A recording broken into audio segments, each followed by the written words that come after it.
इस क्वेश्चन में दिया है AC इक्वल है AE के, तो ये डायग्राम है, इसमें AC ये वाली लाइन इक्वल है AE के और AB इक्वल है ये AB इक्वल है AD के।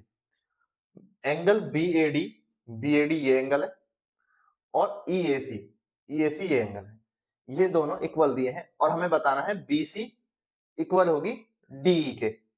ये लाइन BC को DE के इक्वल हमें प्रूव करना है। क्लियर है? तो ये क्वेश्चन दिया हुआ है। अब देखिए, अब इसको हम कैसे करेंगे आंसर।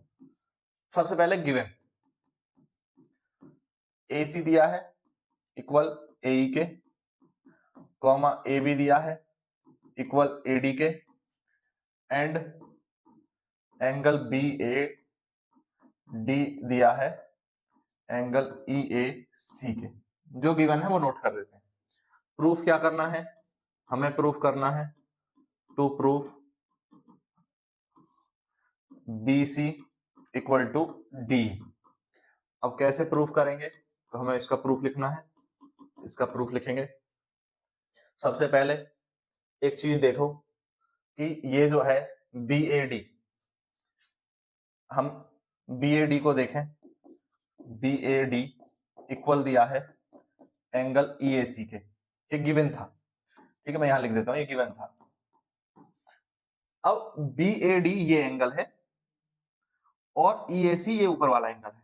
अगर दोनों में ये बीच वाला एंगल DAC जोड़ दिया जाए दोनों साइड में, on adding angle DAC on both side, तो कोई फर्क पड़ेगा?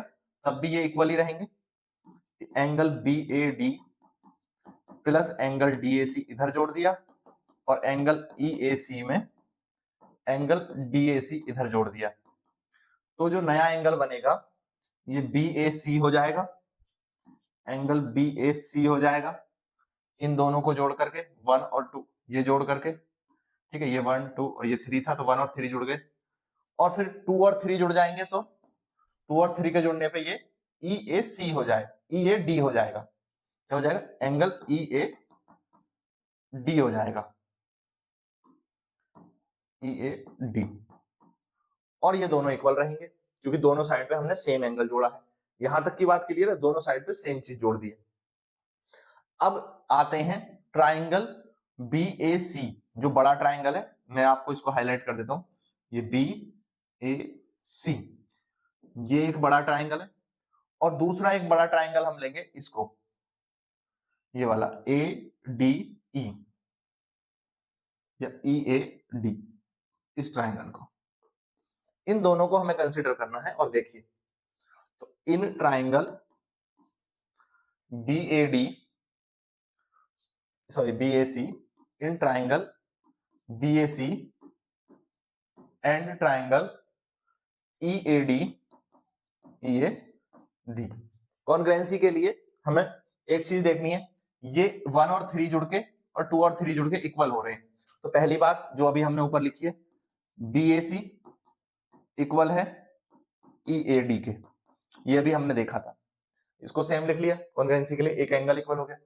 दूसरा, आप गिवन पे जाओ, गिवन पे जाओगे तो आपको मिलेगा AB इक्वल दिया है AD के, AB इक्वल दिया है AD के, ये इसकी साइड है, वो दूसरे ट्राइंगल की साइड है, और ये गिवन है AB इक्वल दिया है AD के। इसी तरह से ये इसकी साइड जो AC है वो इक्वल है दूसरे ट्राइंगल में AE के, ये भी गिवन है, AC इक्वल है AE के, और ये दोनों चीजें गिवन है, ठीक है, ये भी गिवन है और ये भी गिवन है। तो साइड एंगल साइड कॉन्ग्रुएंसी हो गई। तो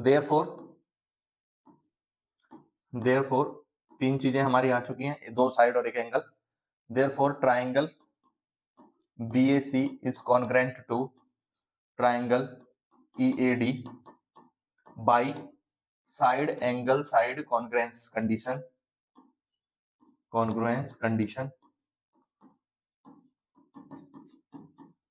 ये बात क्लियर है? जब भी हमारा साइड एंगल साइड या साइड साइड साइड या एंगल साइड एंगल या राइट एंगल हाइपोटेन्यूस साइड, ये कोई सी भी कॉन्ग्रुएंसी हमारी फिक्स हो जाती है, तो जो ट्राइंगल है वो दोनों क्या है, एक दूसरे के कॉन्ग्रेंट है, बिल्कुल इक्वल है, सेम है। अब एक कॉन्ग्रेंट है तो इनकी जो कॉरस्पॉन्डिंग साइड होंगी, कॉरस्पॉन्डिंग साइड कौन सी, ये BC इसमें, और इसमें ये DE, ठीक है, BC और DE ये क्या हो जाएंगी, इक्वल हो जाएंगी, और यही हमें प्रूफ करना था।